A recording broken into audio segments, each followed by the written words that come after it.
Everyone, hello and welcome back to the channel. আশা করি সবাই ভালো আছো, সুস্থ আছো, অ্যাজ অলওয়েজ জাস্ট ফাটাফাটি আছো। নতুন দিন নতুন ব্লগ স্টার্ট করছি। দেখে বুঝতেই পারছো, গিয়েছিলাম গোল্ড জুয়েলারি শপে। কোথায়? বউবাজার দেশগিনি হাউসে।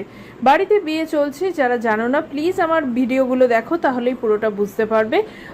তো সেই উপলক্ষেই নতুন বউয়ের জন্য একটা গিফট কেনার আছে, সেই জন্যই যাচ্ছি দেশগিনি হাউসে। দেখি কি আছে, কীরকম কি ব্যাপার, সমস্ত কিছুই দেখবো আর তোমাদেরকেও সেগুলো দেখাবো। আর এখানে হয়ে যাওয়ার পর তারপর আমি গেছিলাম এসপ্ল্যানেড, সেখানেও বিভিন্ন জায়গায় ঘুরেছি, নানান জিনিস কিছু কেনাকাটি করেছি। কি করেছি না করেছি সমস্তটাই তোমরা আজকের ব্লগে দেখতে পাবে, তাই ভিডিওটা প্লিজ দেখতে থাকো, আশা করি খুব ভালো লাগবে। এবার শুরু করা যাক। গুড ইভিনিং, অলমোস্ট 4:15 বাজে আর ফাইনালি বেরিয়ে পড়েছি। ফার্স্ট যাচ্ছি বউবাজার, দেখি কি হয় না হয়, সব কিছুই দেখাদেখির উপর ডিপেন্ড করছে। বাকি যেরম যা হচ্ছে না হচ্ছে দেখতেই পাবে, আশা করি ভালো লাগবে। চলো এবার যাই। এদিকে দেখো শ্রীভূমির ক্রিসমাসের লাইটিং এখনো চলছে, এই যে এখন ওই বিকেল বিকেল তাও জ্বালিয়ে দিয়েছে, মোটামুটি চলে রাত্রেবেলা পর্যন্ত। তো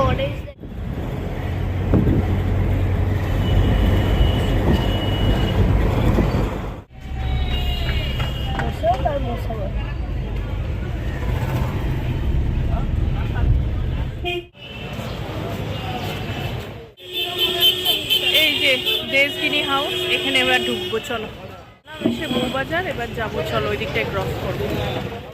আমরা বেশ সন্ধ্যেবেলায় এসেছিলাম, যার জন্য এই জায়গাটা এমনিতেও খুব ভিড় ছিল। তো এখানে দেখো টুকটাক যে কালেকশনগুলো দেখছি তোমাদেরকেও দেখাচ্ছি। ইয়াররিংগুলো মোটামুটি 6-7 গ্রামের মধ্যে ছিল, আর এই পেন্টেন্টগুলো ওই 4-5 গ্রাম এরকম। আর যে ফিঙ্গার রিংগুলো দেখছো এগুলো 4-5 গ্রামের মধ্যেই সমস্ত কিছু এখানে রাখা ছিল। আর এই যে নেকলেসগুলো এগুলো কিন্তু 8 থেকে 10 গ্রামের মধ্যে। দামটা আমি বলছি না, কারণ ওটা টাইম টু টাইম ভ্যারি করে। এই দেশগিনি হাউসের একটা ব্যাপার, এখানে তোমরা একদম কম বাজেট থেকে বেশি বাজেট সব ধরনের গয়নায় কিন্তু পেয়ে যাবে। আর মেকিং চার্জটা ওদের যথেষ্ট রিজনেবল, বার্গেনিং চলে, একটু কথাবার্তা বললে কিন্তু তোমরা পেয়ে যাবে। এই যে এই হারটা মোটামুটি দেখো, এটাতে একটু আমি চেঞ্জেস করাবো। এখানে বেশ কিছু মিনার কাজ আছে, যেটা কিন্তু আমার পছন্দ না, আমার পার্সোনালি পছন্দ না, তাই আমি বললাম মিনা ছাড়া এটা বানিয়ে দিতে। তাই আজকে আর নেওয়া হচ্ছে না, আমাকে নেক্সট দিন এটা নিতে হবে। ফেলে আসবো। চলো এখান থেকে বেরোলাম, টুকটাক যা নেওয়ার সেটা তো আজকে কিছুই নিইনি, আজকে অর্ডার দিয়ে এসেছি। রাহুলের সাথে আসবো পরে নিতে। টুকটাক দেখলাম, তোমাদেরকেও দেখানোর চেষ্টা করলাম। এরপর যেদিন আবার নিতে আসবো সেদিন চলো এখন বউবাজার থেকে বেরিয়ে যাচ্ছি। এখানের কাজ হয়ে গেল, অর্ডার দিতে এসেছিলাম, অর্ডার দেওয়া হয়ে গেছে। তারপর তো যেদিন নিতে আসবো। এখন যেহেতু টাইম আছে 6টা বাজে, তো প্ল্যানেট যাওয়ার কথা ছিল, মানে দরকার ছিল, আজকে কথা ছিল না। যেহেতু এখন 6টা বাজে টাইম আছে, তো এবার যাচ্ছি প্ল্যানেট। এখান থেকে একটা ট্যাক্সি পেয়ে গেলাম, চলে যাচ্ছি। হ্যাঁ, কোথায় যাচ্ছিস এখন তুই? ওখানে কি কিনবি? ওইটা বানাবে। পৌঁছে গেছি ধর্মতলায়। বউবাজার থেকে ধর্মতলা খুব একটা ডিস্টেন্স না, জানোই সবাই। গাড়িটাও পেয়ে গেছিলাম, আর মাত্র 100 টাকায় কিন্তু ট্যাক্সিটা আমাদের পৌঁছে দিয়েছে। যাই হোক, এই ধর্মতলা মানে এসপ্ল্যানেডের কুর্তি কালেকশন, জামার কালেকশন, সামনেই আসছে ঈদ, সেই ঈদ কালেকশন, এছাড়া জুয়েলারি কালেকশন, এর ওপর প্রচুর প্রচুর ভিডিও আমার চ্যানেলে অলরেডি আপলোডেড আছে। যারা দেখোনি প্লিজ দেখে নাও, তাহলে তোমরা এসপ্ল্যানেডে কী ধরনের জিনিস পাওয়া যায় তার ওপর একটা ধারণা পাবে। পাজল দুটো কেনা হলো, চলো এবার দেখি।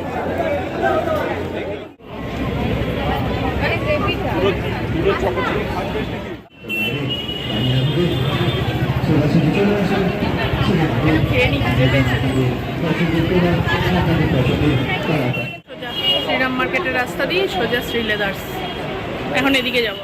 খাওয়া হলো, এবার এদিকে শ্রী লেদার্সের দিকটা যাচ্ছি, লম্বা গলিটা দিয়ে। চা খাবো, তারপরে শ্রী লেদার্স ঢুকবো। চলো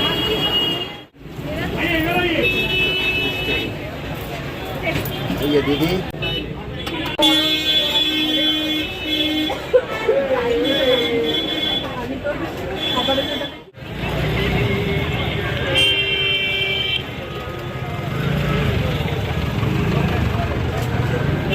এখানে ফার্স্ট ক্রাইয়ের একটা আউটলেট আছে, এই যে এটা, কিন্তু এলাম দিয়ে এখন শ্রী লেদার্সের দিকে এগোচ্ছি। শ্রী লেদার্সে ঢুকবো। এখানেও ফার্স্ট ক্রাইয়ের একটা আউটলেট আছে যেমন বলছিলাম, কিন্তু কী হয় এদের শপে প্রচুর এক্সপেন্সিভ হয়। আমি তো অনলাইনে বরাবর কিনি, আজকে থেকে না, রাবির জন্মের আগে আগে থেকেই কিনছি। অনেক সস্তা, 70, 80, 90%ও ডিলে পাওয়া যায়, কিন্তু এখানে সেটা শপে পাবে না এতটা, সেটা স্বাভাবিক। অনলাইন সেল আর এটা তো এক নয়। যাই হোক, চলো যাই শ্রীলেদার্সে ঢুকিয়ে। শ্রীলেদার্সের ব্যাগ আর জুতোর কালেকশনের উপর ডিটেল ভিডিও আমার চ্যানেলে অলরেডি আপলোড আছে, প্লিজ চাইলে দেখে নিও। তাই আজকে আর ডিটেল ভিডিও করছি না, আমার একটা শোল্ডার ব্যাগের দরকার ছিল তো সেটা আমি নিয়ে নিয়েছি। শ্রীলেদার্স থেকে বাইরে বেরিয়েই জানো বিভিন্ন ব্যাগ বিক্রি হয়, তো এই বড় ব্যাগগুলো এটা বিগ সাইজ হিউজ, এটা বার্গেনিং করে আমি 150 টাকায় নিয়েছিলাম। শ্রীলেদার্সের উল্টো দিকে স্ট্রিটে ব্যাগগুলো বসে না, আমি একটা নিলাম এই যে বড় ব্যাগ।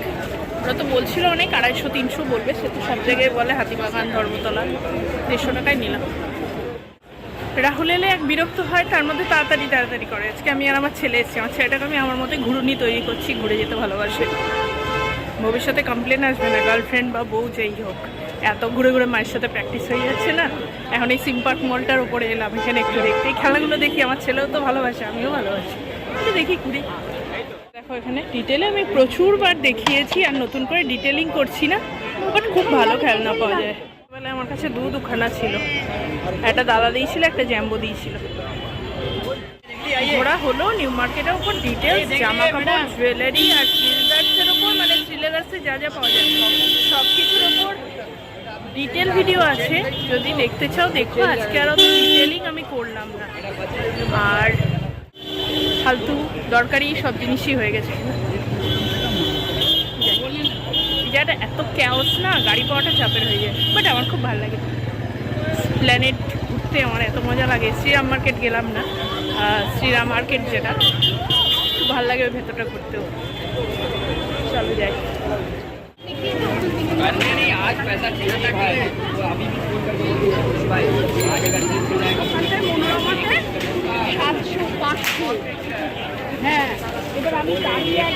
মার্কেটের বাইরেটা, এখানে জুতো থেকে জুয়েলারি, জামা, ব্যাগ, প্রচুর কালেকশন।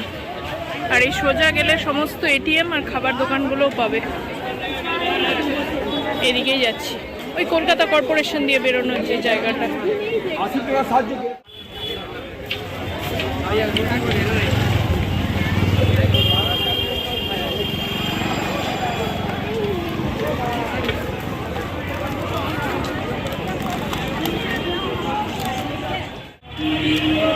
এই সামনেই নিজামস আছে আর পরপর খাবার দোকান আছে।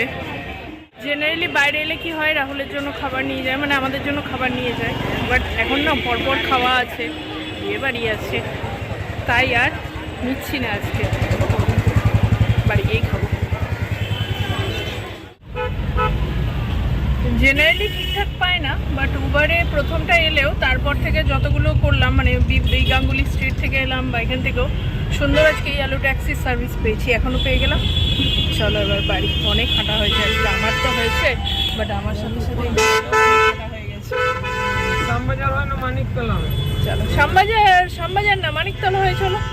ধর্মতলার আশেপাশে এই যে এজরা স্ট্রিট, চাঁদনি চক, বউবাজার, এই সমস্ত এই সারাউন্ডিং এরিয়াটায় প্রচুর এরকম মিটার পিসের দোকান, ফার্নিচারের দোকান, টয়লেটের যে সমস্ত ফিটিং, সেই সমস্ত মার্বেল, সমস্ত ধরনের জিনিসের কিন্তু এক একটা আড়ত আছে। তাই এই সমস্ত জিনিস যদি তোমরা কিনতে চাও, তাহলে এই জায়গাগুলোর আশেপাশে যদি একটু খোঁজ খবর নিয়ে আসো, খুব ভালো জিনিস খুব সস্তায় পাবে।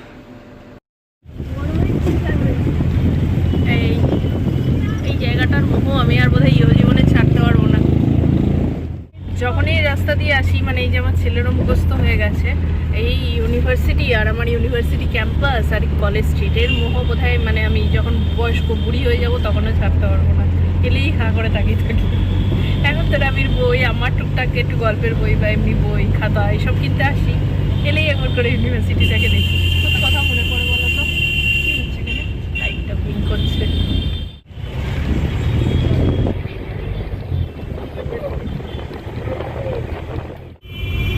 এই ছোট বাচ্চাটা দেখো, অনেক সঙ্গ দেয় বেচারা, আর পারছে না গো, ঘুমিয়ে গেছে। একটু জ্বালাই না, যা বলি করে, এটা একটা ভালো বাচ্চা। কাজ থাকলে স্পেশালি বাইরে যেগুলো টুকটাক বেরোনোর কিছু করার থাকে না সবসময়, তো রাহুলের এমন একটা শিডিউল, প্রাইভেট সেক্টরে বোঝোই, মানে ও বাড়িতে এসে সবসময় রাবিকে নিয়ে থাকবে আর আমি বেরোবো, এটা পসিবল হয় না, তো আমার সাথে বেরোতে হয়। ওই বেরিয়ে ও হ্যাবিচুয়েটেড হয়ে গেছে, মানে এনজয় করে, এমন না যে বাইরে বেরিয়েও তাণ্ডব করে, কিছু না। সত্যি খেলনাগুলো কেনে ঠিকই, কিন্তু কোনটার জন্য যে জেদ করে না দিতেই হবে এরকম কিছু না। আর ব্যাপারগুলো খুব মানে কি বলবো, কনস্ট্রাকটিভ। একটু বসে টাইম পাস, কিছু একটু ব্রেন নিয়ে যে পাজল সলভ, এগুলো নাই তো, ওই জন্য আমি আর বারণ করি না। সত্যি তো ফ্রি টাইমে বসে বসে কী করবে, নাহলে মোবাইল আর টিভির অ্যাডিকশন হবে, যেটা ওর নেই একদম। আর এখন একটু পড়তে পারে বলে স্টোরি বুক পড়ে নিজে নিজে, ভালো। বাংলাটা এখনও পড়ে উঠতে পারে না নিজে নিজে, তাও বানান করে খুব ছোটো ছোটো ওয়ার্ডস তো। ইংলিশটা ছোটো ছোটো স্টোরি, যেগুলো বাচ্চাদের ইলাবোরেট করা থাকে। এক্ষেত্রে আমি বলবো স্কলাস্টিক পাবলিকেশন আর হচ্ছে পেগাসাস, যেটা থাকে পেঙ্গুইনের বাচ্চাদের চাইল্ড এডিশন পেগাসাস। তো এদের দুজনের কিন্তু খুব ভালো হয় যদি বাচ্চাদের বইয়ের জন্য দেখো। মানে একদম মাইথোলজিক্যাল বুক, রামায়ণ মহাভারত থেকে শুরু করে পঞ্চতন্ত্র, ফেবলস, যেগুলো সমস্ত ধরনের বই, স্টোরি বুক বাচ্চাদের পেয়ে যাবে এদের স্কলাস্টিক আর পেগাসাস। ভালো ইনফরমেটিভ বলো, সব কিছু ধরনের। তো এগুলোকে আমি কিনে দিই প্রচুর, বইমেলা থেকেও কিনি, আবার এমনিও কিনি। তো তোমরাও চাইলে, আমি না ফ্ল্যাশটা অন হচ্ছে না কেন বলো তো, ব্যাটারি খুবই লো আছে, কিন্তু মানে ফ্ল্যাশটা না অন করলে আর দেখাই যাচ্ছে না। তো যেটা বলছিলাম আর কি, পেগাসাস আর স্কলাস্টিকের বইগুলো বাচ্চাদের জন্য খুব হেল্পফুল। মাইথোলজিক্যাল থেকে শুরু করে ইনফরমেটিভ, ফেবলস, পঞ্চতন্ত্র, সব ধরনের বই পাবে। তো কিনতে পারো যদি বাচ্চা থাকে বাড়িতে। আর খুব ভালোভাবে ছবি দিয়ে ইলাস্ট্রেশন করা থাকে তো, আর খুব লেআউটটা এত সুন্দর, বাচ্চারা ওটার প্রতি ইন্টারেস্ট পায় পড়া। এইগুলো এমনিও কিনি, বইমেলা থেকেও কিনি, তো ওগুলো একটু পড়ে। তো এই ধরনের খেলনাগুলো মনে হয় এই বয়সের বাচ্চাদের ট্যাপ ও মিউজিক দেওয়া খেলনার বয়সটা এখন পার হয়ে গেছে। এখনকার বাচ্চারা খুবই স্মার্ট, দেখো দেখলে তো ভালো লাগে, সেটা আমারই লাগে, ও কেন লাগবে না। এমনি না হলে খেলতে খুব ভালোবাসে। যাই হোক, চলো, মোটামুটি কাছাকাছি চলে এসেছি।